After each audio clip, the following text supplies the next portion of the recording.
Très content de vous revoir. Merci, Pasteur Dieudonné et toute l'équipe pastorale. Pasteur Josué, Maman Elodie, Pasteur Enoch et sa femme, les anciens, tout le monde dans l'église. Vous êtes comme ça. Que le Seigneur vous bénisse abondamment. Amen. Amen. Je tiens avant de prier, avant de commencer même, je tiens à vous remercier parce que la dernière fois que j'étais venu, c'était en 2024, c'était en novembre ou je ne sais plus, ça doit être novembre ou décembre. Fin novembre. Fin novembre. Voilà. Et après, ça fait combien d'années que je viens dans l'église ici? Bientôt 3 ans ou 4 ans. 4 ans. Donc, depuis que j'ai commencé par venir dans votre église, je vous ai toujours présenté, comment je peux l'exprimer? Je vous parlais de notre église qui a donc besoin d'acheter son terrain et tout et tout. Et puis, missionnaire que je suis, je ne peux pas passer dans des églises sans pouvoir parler de ce que nous sommes en train de faire et ce que nous voyons dans les autres nations, dans les autres peuples, les besoins qu'il y avait. Donc, on a toujours, en tant que missionnaire, besoin de parler quand même des besoins qu'on a. Amen. Pas forcément demander ou quémander, mais ça fait partir de l'évangile. Vous êtes fâchés déjà?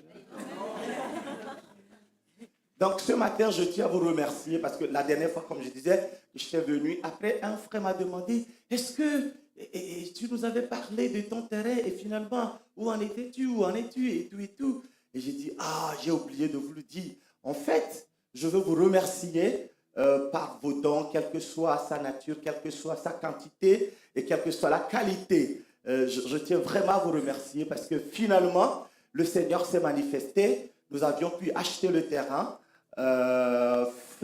début 2024. Nous avions eu le dernier délai en octobre 2023 et 22 février 2024. J'ai partagé un tout petit peu avec vous le dimanche, le vendredi. Ce matin, on n'aura pas le temps, mais prochainement. Il y a beaucoup de choses à dire là-dessus. Dieu nous a donné le terrain, quoi qu'il nous reste encore à payer un petit quelque chose de 56 000 €. Ça, c'est insignifiant par rapport à ce que le Seigneur a déjà fait. Et c'est grand, mais pour Dieu, c'est petit. Et je tiens à vous remercier. Vous avez participé d'une manière ou d'une autre. Et je suis très, très content. Je voudrais vous témoigner notre gratitude. C'est ça? Et notre reconnaissance. Amen. Toute l'église de Lomé et les villages et les autres villes du Togo vous remercie de votre générosité, votre amour, vos prières surtout. Amen. Et ce n'est pas fini. Nous vous demandons de continuer toujours à prier pour nous. Il y a beaucoup de choses que nous faisons, pas seulement au Togo, mais partout dans le monde. Hein? En Afrique, il y a un frère qui m'a posé la question hier. Vous parlez de comment Dieu se manifeste en Afrique, mais on remarque aussi que les guerres ne cessent pas en Afrique, la misère ne cesse pas en Afrique. Je lui ai dit oui, effectivement, Dieu agit en Afrique, mais il y a toujours ces choses-là, parce que ça nous pousse à chercher encore plus Dieu. Et que chez vous ici, on a comme l'impression que vous avez quand même le minimum, mais il y a cette misère spirituelle. Vous êtes fâchés? Non. Et Dieu veut que cette misère spirituelle quitte ce continent européen et quitte la France. C'est pour ça que vous devez tout faire. Accepter les ministères, faciliter la prédication de l'évangile pour que ce pays soit gagné. C'est ça notre objectif. C'est ça le but que nous poursuivons. On ne vient pas tout simplement pour vous parler, vous faire plaisir. Mais nous venons parler de la part de Dieu et prier pour que la France devienne la demeure de Dieu. Oh, vous n'avez pas dit Amen. Amen. Alléluia. Et donc, merci encore. Et voilà. Et vous n'avez toujours pas de temps faut toujours aller vite, parce que le temps presse. Sinon, je vous montrerai des vidéos de ce que se fait, mais prochainement, peut-être, on va en parler. Vous voulez voir un peu les œuvres que nous faisons dans le monde entier? Hein? Oui. Là, je suis pressé. Je prie le Seigneur de me donner le billet d'avion. Je dois retourner au Togo parce que je dois aller dédicacer en forage qu'on a fait. Mais je dois prier d'abord avant que les gens commencent par puiser de l'eau. Si je ne prie pas, ils ne peuvent pas puiser de l'eau. C'est le protocole spirituel. Et donc, je suis obligé de retourner. On l'a fait. Dieu a pourvu. On a fait. Et on doit prier. Parce que c'est aussi spirituel. Et notre vision, c'est profiter, utiliser ce que nous faisons en pourvoyant en eau potable dans les milieux ruraux. Et nous l'utilisons comme une plateforme pour prêcher l'évangile. Vous allez me voir dans le village, sur les appartements, dans les champs, en train de prêcher l'évangile après avoir fait de forage. Et c'est bon, oh là là. C'est ce qu'on veut faire aussi en France, mais dans le monde spirituel. On veut aller sur les terrains, en France, dans les villes, dans les villages. Permettez que les maires permettent, que les préfets acceptent, que l'évangile soit prêché. Il n'y a pas que d'autres religions qui doivent parler de leur religion en France. Il ne faut pas mettre ça là sur le... Alors, l'évangile doit être prêché. Vous comprenez? Amen. C'est la vie. Je parlais brièvement ce matin. L'autre fois quand j'étais venu, j'étais en train de vous parler de Dieu qui nous aime et qui veut nous voir en bonne santé. Je continue parce qu'on n'a pas terminé l'autre fois. Je me rappelle. Je vais continuer un tout petit peu. Et si Dieu nous donne l'occasion, on va prier un peu là. Je dois terminer à quelle heure? À 11h. 11h30. Ah, d'accord. Il est déjà 11h. Amen. Amen. Seigneur, prends la place. Merci parce que tu es là. Et chaque fois que tu es là, et chaque fois que tes enfants sont là, toi tu es présent. Et quand tu es présent, c'est pour leur faire du bien. C'est pour nous libérer, c'est pour nous restaurer, c'est pour nous remplir de joie. Ce n'est pas pour nous confondre, nous condamner. C'est pour nous remplir de toi, nous bénir, nous guérir, nous délivrer, nous restaurer, nous préparer pour la rencontre avec toi, Seigneur. Ce matin encore, agis, touche les cœurs, guéris ceux qui ont besoin de guérison, libère ceux qui ont besoin de libération, propulse ceux qui ont besoin d'être propulsés, au nom de Jésus-Christ de Nazareth. Amen. Amen. Amen. Donc l'autre fois, nous avons parlé de la guérison divine. Dieu nous aime.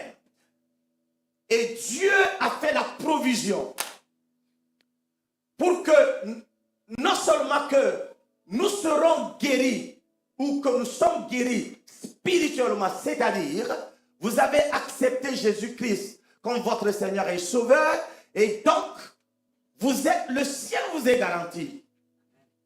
D'accord? Le salut, vous l'avez. D'accord? Si Jésus arrivait ce matin, bon nombre parmi nous, ici, vous ne serez pas restés. On sera enlevé, rapture, you know. On sera enlevé, on ira à la rencontre du Seigneur dans les airs. Et la Bible dit ainsi, on sera avec lui pour toujours. Amen. Amen. Même si on reviendra sur la terre pour régner éternellement, on va passer quand même le millénium avec lui. Yes. Amen. Ça, c'est garanti. Mais, à part cela, le Seigneur nous garantit aussi notre bien-être physique et social. D'accord? D'accord? Dans chaque nation, dans la vie de chaque individu, il y a tellement de besoins. Mais un des besoins aussi que nous avons, c'est notre bien-être physique, sur le plan santé. C'est pour ça que le système en France, il y a certains besoins qui sont appelés des besoins physiologiques. Tu vois? Des besoins physiologiques, si tu n'as même pas la possibilité de te soigner, hein, quand tu tombes malade, si tu ne peux pas manger, si tu ne peux pas habiter dans une maison qui soit la tienne, c'est quoi aussi? Beaucoup de choses. Il y a un autre besoin qu'on appelle le besoin social, c'est-à-dire, tu vois, tu habites, vous connaissez, ça ce sont les besoins physiologiques. Tu habites dans le besoin social finalement, ça là, tu habites dans un HLM où il y a plusieurs personnes à la fois, mais à un niveau donné, ce besoin social, te dire que non, tu dois habiter dans un quartier, dans une ville chic, classe, où tu as ta maison, et tu es tranquille, quoi. Tu n'es pas dérangé. Il y a des besoins comme ça. Mais le besoin le plus pressant aujourd'hui, c'est notre santé. Et aujourd'hui, on a peur de manger même. Oh yeah? Moi, je fais attention à ce que je mange. Mais tu dois manger. Et des fois, quand je fais mes 40 jours de jeûne, et puis les soirs, tu dois manger un petit bout. Normalement, les médecins sont là. C'est conseillé de manger, de ne pas manger lourd la nuit, hein, de manger léger le soir, pardon, au plus tard, 17h, 18h, voilà, quoi, tu finis. Voilà. Mais nous, des fois, quand tu termines le jeûne, écoute, tu dois manger un petit bout pour avoir la force, parce que tu prêches chaque jour. Et il y a des fidèles aussi qui font des petits... Bon, bref. Et donc, mais tu dois manger. Mais au même moment, on te dit la santé. Et donc, finalement, qu'est-ce qu'on fait? On fait quoi finalement? On fait la confiance à la providence spirituelle. C'est pour ça que Dieu dit, je veux que vous soyez guéris. Amen. Amen. Amen. Vous êtes fâchés? Est-ce que vous comprenez? Dieu veut que nous soyons en bonne santé. Le désir de Dieu pour toi, pour que tu sois en bonne santé, dépasse même toi-même ton désir. Même le désir de ton père et de ta mère. Le désir de Dieu pour que tu sois en bonne santé dépasse celui de tes parents. Je vous dis vrai. Ça dépasse même celui de ton pasteur. Et moi qui suis en train de te prêcher, oui, je veux à tout prix que tu sois en bonne santé. Mais le désir de Dieu est plus grand que le mien. Amen. Dieu veut voir tout le monde en bonne santé. Et il a fait des provisions. Et donc l'autre fois, on avait lu dans, je crois, Exode chapitre 15, le verset 26. On a lu aussi Deutéronome chapitre 7, le verset 15. On a aussi lu, il dit, si tu écoutes attentivement la voix de l'Éternel ton Dieu, si tu fais ce qui est droit à ses yeux, si tu prêtes l'oreille à ses commandements, et si tu observes toutes ses lois, je ne te frapperai d'aucune des maladies dont j'ai frappé les Égyptiens, car... Alléluia! Alléluia! Est-ce qu'on peut lire la phrase suivante là? Après le point virgule là. Oh là, vous lisez comme des Français, il faut lire comme un citoyen céleste. Alléluia! Est-ce que vous voulez lire? Lis comme des chrétiens. Remplis du Saint-Esprit. Lisez, excusez-moi. On y va, 1, 2, 3, go! Car je suis l'Éternel qui te guérit. Alléluia. Je suis l'Éternel qui te guérit. Je ne te frapperai d'aucune de ces maladies que... Tant, je ne peux pas tout dire. You know? Donc, je suis l'Éternel qui te guérit. C'est Dieu qui déclare ça. D'accord? Je crois. Ok. Compte tenu du temps, on va courir. Donc, vous devez savoir que même ici, si c'était dans un contexte précis, nous croyons, je dis toujours, et je dis toujours, que ce que Dieu a fait à Israël physique, à partir du moment où nous avons cru, ou nous avions cru en Jésus, tout ce qui est le bénéfice d'Israël physique revient aussi. Dites comment? À nous. Parce que nous ne sommes plus jamais privés de droit de cité. Nous sommes devenus des citoyens célestes. Alléluia. Et tout ce que Dieu donne à Israël physique, Dieu le donne aussi à Israël spirituel que nous sommes. Je ne suis plus sous la condamnation. Ouh. Je ne suis plus privé. Je ne suis plus le chien qui mange les miettes qui tombent au-dessous de la table du maître. Je suis un enfant de Dieu qui mange à la table du roi. You know? Amen. Amen. Amen. Amen. Donc tout ce que Dieu dit vient aussi à mon avantage. Je suis l'Éternel qui te guérit. J'ai beaucoup de choses à dire. On y va rapidement. On y va. Et, amen. Donc l'autre verset dit quoi? Deutéronome chapitre 7, le verset 4. Il dit, l'Éternel éloignera de toi toute maladie. Il ne t'enverra aucune de ces mauvaises maladies d'Égypte qui te sont connues. Mais il en frappera tous ceux qui...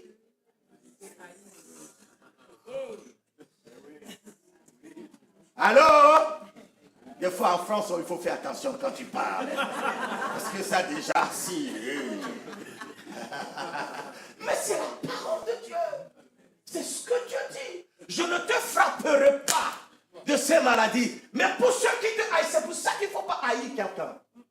Parce que quand tu commences par haïr, vous voyez? Je ne te frapperai d'aucune de ces maladies, de ces mauvaises maladies. Hein? Hein? D'Égypte qui te sont connues. Amen. Mais il en frappera tous ceux qui te haïssent. Amen. Et donc Dieu nous promet. Il nous promet, je ne te frapperai d'aucune de ces maladies-là. Mon désir pour toi, c'est que tu sois en bonne santé. Alléluia. Amen. Mon désir pour toi, c'est que si tes reins sont bloqués, si tes pieds sont bloqués, si tu es perclus, si tu es paralysé, si tu es sourd, si tu es aveugle, si tu es dame, c'est-à-dire tu n'arrives pas à parler. Ben, comment on appelle ça? Mieux, je veux te voir parler, je veux te voir marcher, je veux te voir en train d'écouter, voir et tout. Si tu as des cancers, je veux éradiquer, je veux maudire, je veux consumer, je veux dévorer ce cancer en toi. Et ce matin, je viens annoncer à quelqu'un prophétiquement, dans le nom de Jésus-Christ de Nazareth, ce mal cessera de te ronger. Vous n'avez pas dit amen parce que vous... Yeah. Donc c'est ce que Dieu attend de nous, c'est ce que Dieu a pour nous, d'accord? D'accord? Amen. Non, il va passer par la bouche d'Ésaïe et il va dire quoi? Dans Ésaïe chapitre 53, je vais être dans le temps, rapidement. Méprisé et abandonné des hommes, homme de douleur et habitué à la souffrance, semblable à celui dont on détourne le visage, nous l'avons dédaigné, nous n'avons fait de lui aucun cas. Cependant, que quelqu'un dit cependant.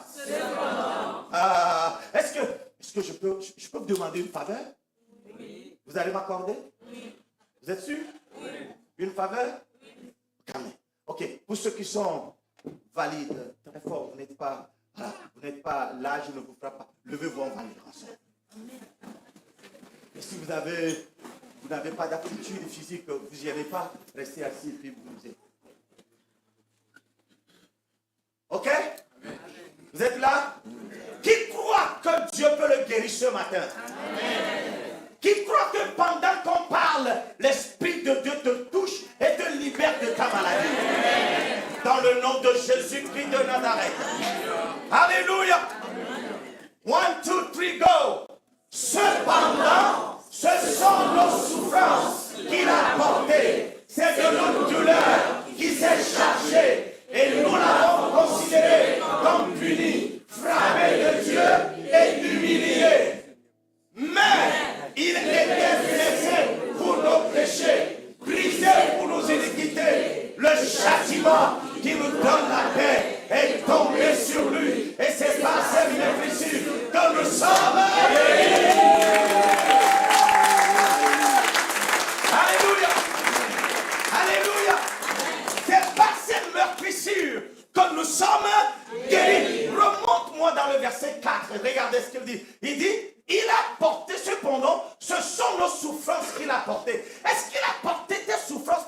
continues toujours par en souffrir? Hein? S'il a porté tes souffrances, c'est une substitution. Il a pris ça à ta place. Tu n'as plus besoin de souffrir encore, d'avoir ces douleurs. You know? C'est ce qui cela voudrait dire tout simplement. Vous comprenez? Ce sont nos souffrances qu'il a portées. C'est de nos douleurs qui s'est chargé. Donc je voudrais dire à quelqu'un, si tu as encore des souffrances, dis, proclame. Et des fois c'est ça, on a besoin. Regardez, ne confondez pas les gens. Laissez tomber des petites théologies. Ce que vous recevez vous-même, on parlait de la prophétie l'autre fois. Des fois, vous avez votre propre intuition qui vous parle, vous venez sur le devant et puis vous dites des choses peut-être qui peuvent confondre les gens. Faites extrêmement attention. Regardez. Vous êtes fâchés maintenant? Non.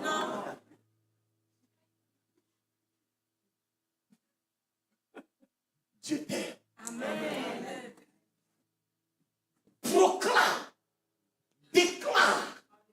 Dis ce que la parole dit avec exactitude. Amen. N'ajoute pas mais. Ne pioche pas quelque part. Tu ne sais même pas si c'est biblique ou pas. Et puis tu veux le dire, tu veux l'appliquer. Et aussi tu veux entraîner les gens là-dedans. Non, c'est pas bien.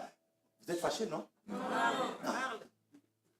Là, si tu peux continuer tout le temps. Je vous bloque là? Vous êtes debout comme moi? Oui. Vous n'êtes pas fatigué? Non. Vous voulez rester debout? Oui. Oh, alléluia! Amen. Je déclare et je décrète dans le nom de Jésus. Amen. Que par ta foi, amen, tu reçois la touche de l'Éternel. Une touche qui transforme, amen, qui change ta vie. Amen. Une touche qui te guérit, amen, et qui guérit toutes tes maladies. Amen. Au nom de Jésus. Amen. Alléluia. Amen. Alléluia. Amen. Alléluia. Amen. Donc, qu'est-ce qu'on fait à ce niveau? Nous allons nous attarder là-bas. Un petit peu regarder. Quand tu sens encore des souffrances, tu as encore des douleurs dans ton corps de chair ou dans ta vie. Qu'est-ce que la Bible dit? Cependant, ce sont nos souffrances qu'il a portées. C'est de nos douleurs qu'il s'est chargé. D'accord? Alors, qu'est-ce que je fais? Bien sûr, je souffre, j'ai la souffrance. Mais je déclare au nom de Jésus-Christ de Nazareth. Douleur, écoute-moi Joël. Il y a 2000 ans de cela, Jésus-Christ t'a pris, t'a enlevé de ma vie pour que je ne souffre plus. Pour que je ne souffre plus. Qu'est-ce que tu cherches dans ma vie? Je suis une zone interdite. Tu ne peux plus rester dans mon corps. Je te commande, quitte-moi. Tu confères, tu déclares, tu répètes. Même quand tu continues toujours pas sentir. Déclare. Amen. Parle. Amen. Et puis tu reviens, douleur qui est dure. Le sais-tu pas qu'il y a 2000 ans de cela, Jésus-Christ t'a porté pour que moi, Joël, je n'ai plus de toi, ou que je ne souffre plus, ou que je n'ai plus ces douleurs-là. Au nom de Jésus, je te commande, disparaît de mon corps, disparaît de mon système, dans le nom de Jésus. Il est parti? Je peux l'enlever? Oui. Oh, alléluia. Vous voyez les chrétiens en France, vous voyez? Le temps est parti déjà. Mais c'est important ce que nous disons. Là, je voudrais vous aider. Je voudrais nous conduire dans la prière pour qu'on puisse répéter. Tu serais en train de répéter. Tu vois, regardez, un jour je prêchais, je crois que je vous ai dit ça ici. On voit, Dieu opère beaucoup de miracles. Amen. Ce n'est pas un Dieu théorique. Amen. Qui fait seulement la théorie, mais la pratique. Amen. Il est pragmatique. Ce qu'il dit, il le fait. Amen. Je prêchais dans une église, je crois aux États-Unis, je ne sais plus, une dame qui a fait un accident. Son pied, oui, l'autre pied était devenu plus court que l'autre. Pendant que je prêchais, et une dame qui était dans l'addiction de drogue, l'Esprit de Dieu est descendu sur elle. Elle a commencé par recevoir sa délivrance. Et pendant qu'elle recevait sa délivrance, le même esprit qui était en train de libérer la dame là, la Bible dit, si l'esprit qui a ressuscité Jésus-Christ d'entre les morts habite en vous, le même esprit donnera la vie à votre corps. Pendant que la dame recevait sa délivrance de son addiction, de ses addictions, le même esprit touche la jeune dame qui avait l'autre pied. Le pied est sorti, pasteur. Elle a commencé à courir. Elle faisait comme ça, l'acrobatie dans la salle. Je dis, mais qu'est-ce qui se passe? Il dit, oui, mon pied là était plus court que l'autre. Maintenant, regarde, je peux marcher. Amen. Tu proclames, tu déclares au nom de Jésus, douleur, quelle est ta nature? Qui es-tu? C'est comme Zorobabel dit, non, c'est Dieu qui dit, l'Esprit de Dieu dit, Zorobabel dit à la montagne, montagne, qui es-tu? Qui es-tu? Qui es-tu? Cette maladie qui représente une montagne. Montagne, c'est ce qui dépasse ton entendement. C'est ce qui dépasse tes capacités. C'est ce qui dépasse tes habiletés. Bien, mais il y a quelqu'un en toi. Il y a quelque chose en toi. Il est capable de faire disparaître la montagne là. Son nom c'est Jésus. Je crie trop fort, n'est-ce pas? Il faut diminuer mon micro. Allô? Et donc tu continues. Tu continues. Si tu sens, continue. Ferme tes yeux sur la douleur. Commande-la plutôt. Ne te plains pas de la douleur. N'entretiens pas la douleur. Hein? Le fait de le dire toujours, oh, j'ai la douleur. Ou, Ma douleur. Tu dis ta douleur, je ne veux pas dire ma douleur. Tu dis ta douleur, tu dis ta maladie, mais tu l'entretiens. Tu fais de lui ou d'elle ta propriété privée. Et il ou elle voudra rester toujours avec toi.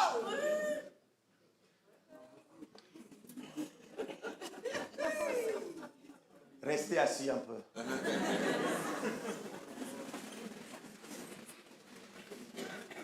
Amen. Amen. Oh. Et donc, il a dit quoi? Ce sont nos souffrances qu'il a portées. C'est de nos douleurs qui s'est chargé pendant que je parle. Tu vois, tu peux commencer par faire ça. Et tu reçois à l'instant même. Tu vois? Non, là, je vais vous lire un autre verset rapidement et puis je termine. Et dans Luc chapitre 8, je crois. Voyez ce qu'il faut faire en principe. D'accord? Hein? Je vous ai dit l'autre fois, d'abord, avant de venir là, remontons dans Hébreu dit quoi? Hébreu chapitre 11 dit quoi? La foi, c'est-à-dire, il faut que vous commenciez par manifester votre foi. Dans certains pays, comme le pays de la France et dans les autres pays, bien sûr, même en Afrique, il y a des gens qui opèrent toujours, qui agissent toujours dans la logique. C'est-à-dire, on met toujours la logique en valeur absolue. Rien de mauvais d'être logique dans la vie, d'être raisonneur ou dans la vie, c'est bon. Mais il y a dans certains cas, dans le cas de la foi, dans le monde spirituel, lorsque vous êtes logique, vous ratez. Vous comprenez? Et donc on avait dit, la foi, c'est une ferme assurance des choses qu'on espère, une démonstration de celles qu'on ne voit pas. D'accord? D'accord? On va voir la démonstration de cela tout à l'heure. L'autre fois, je vous ai montré ça avec une maman ici. Aujourd'hui, elle n'est pas venue. Elle est là? Non. Mais on va voir la démonstration de la parole dans la Bible. Maintenant, Abraham va faire quelque chose dans Romains chapitre 4. On lit rapidement. Et puis après, tu me remets Luc là. Romains chapitre 4, il dit, espérons contre toute espérance, il crut en sorte qu'il devint père d'un grand nombre de nations, selon ce qui lui avait été dit. Telle sera ta postérité. D'accord? Ta postérité. Et s'affaiblit dans la foi, il ne considéra point son corps. Non, que son corps était déjà usé, puisqu'il avait près de 100 ans. C'est ça? Et que Sarah n'était plus en état d'avoir d'enfants. Vous comprenez? Amen. On lui avait dit, tu auras des enfants. Voilà, toutes les nations seront ta postérité et tout. Mais jusque-là, Abraham n'avait pas Isaac. Amen. Mais la Bible dit quelque chose. Il dit, il n'a pas faibli dans la foi. Et le verset 20 dit, il ne douta point par incrédulité au sujet de la promesse de Dieu. Qu'est-ce que Dieu t'a promis? C'est que je te guérirai. Ou d'ailleurs tu es guéri. C'est que je ne te frapperai d'aucune de ces maladies. C'est que je veux te voir en bonne santé. Regarde, tu dois croire. Et tu dois vivre, tu dois avoir cet état d'esprit. Et c'est comme cela que tu reçois ton miracle. D'accord? ne douta point, mais il fut fortifié par la foi, donnant la gloire à Dieu. On continue un tout petit peu, on va voir. Et ayant la pleine conviction. Yes. Alléluia. Ayant la pleine conviction. Que quelqu'un dise la pleine conviction. Dis pleine conviction. Que ce qu'il a promis, il peut aussi l'accomplir. Est-ce que Abraham, dans sa vieillesse, il a eu Isaac ou pas? Hein? Il a eu Isaac? Non, mais Abraham, quelque part dans sa précipitation, et d'ailleurs ce n'est pas lui-même, c'est Sarah qui lui a venu. Et aujourd'hui on a tous les problèmes du monde.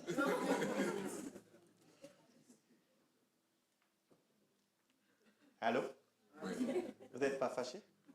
Ça va?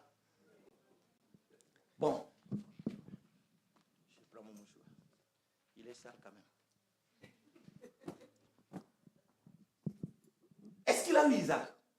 Parce qu'il n'a pas faibli dans sa foi. Il ne douta point par incrédulité, mais il avait la ferme, la pleine conviction que ce qu'il a promis, il va l'accomplir.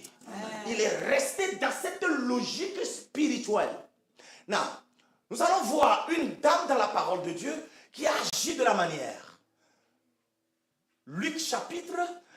À son retour, Jésus fut reçu par la foule. Oh non, il est là. Non, pas Il est étrange. Je peux rester. Oui. Hein? Ok. À son retour, Jésus fut reçu par la foule, car tous l'attendaient. On y va. Et voici, il vint un homme nommé Jairus, qui était chef de la synagogue. Il se jeta à ses pieds et le supplia, c'est ça? Et le supplia d'entrer dans sa maison. Amen. Que Jésus vienne dans ta maison. Amen. Je dis que Jésus vienne dans ta maison. Amen. Les jeunes, que les sociaux, les médias sociaux ne viennent pas dans vos maisons, Amen. Ni dans vos cœurs. Amen. Are you listening to me? Yeah. Est-ce que vous comprenez? Yeah. Tout le monde ici, même moi qui suis ici, des fois, les réseaux sociaux nous prennent le temps. Hey, invite Jésus dans ta maison. Amen. Invite Jésus dans ta vie. Amen. Abandonne tout ça là. Oui, c'est utile des fois. Fais ce qui est essentiel là-dedans. Invite Jésus dans ton cœur. Vous m'écoutez là? Si. Yeah? Si. Il invita. Il dit, pendant que Jésus y allait, il était pressé par la foule. Ok? Il était pressé par la foule. On y va rapidement. Or, il y avait une femme atteinte d'une perte de sang depuis 12 ans et qui avait dépensé tout son bien pour les médecins sans qu'aucun n'ait pu la guérir. Je vais dire à quelqu'un aujourd'hui, quelle que soit la durée de ta souffrance, quel que soit le temps de tes galères, de tes difficultés, j'ai un Dieu, tu as un Dieu Amen. Qui se moque de la durée. Amen. Chez lui, un jour sont comme 1000 ans, 1000 ans sont comme un jour. Amen. Et après, comme ça, je vais voir. Alléluia. Oh, cette femme souffrait pendant 12 ans. Tous les médecins ont tout fait. Ils ont usé de leur ingéniosité. Mais personne d'entre eux n'a pu guérir cette dame. Je vais dire à quelqu'un, Jésus vient dans ta situation. Amen. Ce matin. Ça peut être le cas de maladie. Ça peut être un autre cas. Ça peut... Oh, ce que je sais, c'est que Jésus n'est pas limité par la durée ni par le temps. Il est capable. Il est le même hier. Il est le même aujourd'hui. Il est le même éternellement. Ce qu'il a fait dans le passé, il peut le faire encore aujourd'hui. Il est prêt. Il peut changer ta situation en un clin d'œil. Amen. You see? Amen. Oh, il est là. On termine avec ça. Et donc, vous savez, ici va intervenir ce que nous avions lu dans Hébreu et Romains. D'accord? La dame, un jour, alors qu'elle était dans l'attente de sa guérison, elle va apprendre que Jésus-Christ de Nazareth était de passage. Pressé par la foule, entouré par la foule. Première difficulté. Mais dans sa foi et dans son courage, hein, elle dit, je vais faire une action. La foi, c'est l'action. Amen. Quand tu restes dans ta situation, en train de pleurnicher, en train d'accuser les autres, tu vas toujours rester dedans. Amen. Mais la foi va te dire, il dit, la ferme assurance de ce que l'on espère et la démonstration de ce qu'on ne voit pas. La dame n'a pas vu sa guérison venir dans son corps, mais elle s'était dit, si je puis tout simplement toucher la frange ou le bord de son vêtement, je serai guéri. Il n'est pas question que je reste assise ici. J'ai essayé tout. Ça a duré 12 ans. C'est fini cette situation-là. Que quelqu'un dit ce matin, je refuse cette situation. Je déclare. Et je déclare que le changement. Pasteur, il est l'heure. Je ne vais pas abuser votre temps de votre temps. Il est l'heure. Je vous laisse le micro. Mais recevez votre... Je voulais prier pour vous, mais le temps. Si vous voulez, on peut revenir là-dessus prochainement. Mais tout de suite, tu reçois ton miracle. Amen. J'ai dit ton miracle est là. Amen. Dans le nom de Jésus. Amen. J'ai dit ton miracle est là. Amen. La dame s'est levée. Que quelqu'un se lève ce matin après avoir écouté ce message. Pendant que tu l'écoutes, dis dans ton cœur, je me lève. Amen. Je refuse cette situation. Je rejette cette situation. Je pose un pas de foi. Je veux démontrer. La dame dit, je veux démontrer ma guérison. Vous comprenez? Je veux démontrer ma guérison. Oui, à l'école, ça ne va pas. Reste pas là-bas. Dis-le, dis-toi, je vais changer ma situation. Amen. Je vais changer ma situation. Elle s'est levée. You know. Des fois, tu te lèves et puis les gens vont t'empêcher. Même dans l'église, les gens vont t'empêcher. Par une façon de faire. Mais n'écoute pas. Amen. Permets à ce que personne, permets pas que quelqu'un puisse t'empêcher de recevoir ce que Dieu a prévu pour toi. Amen.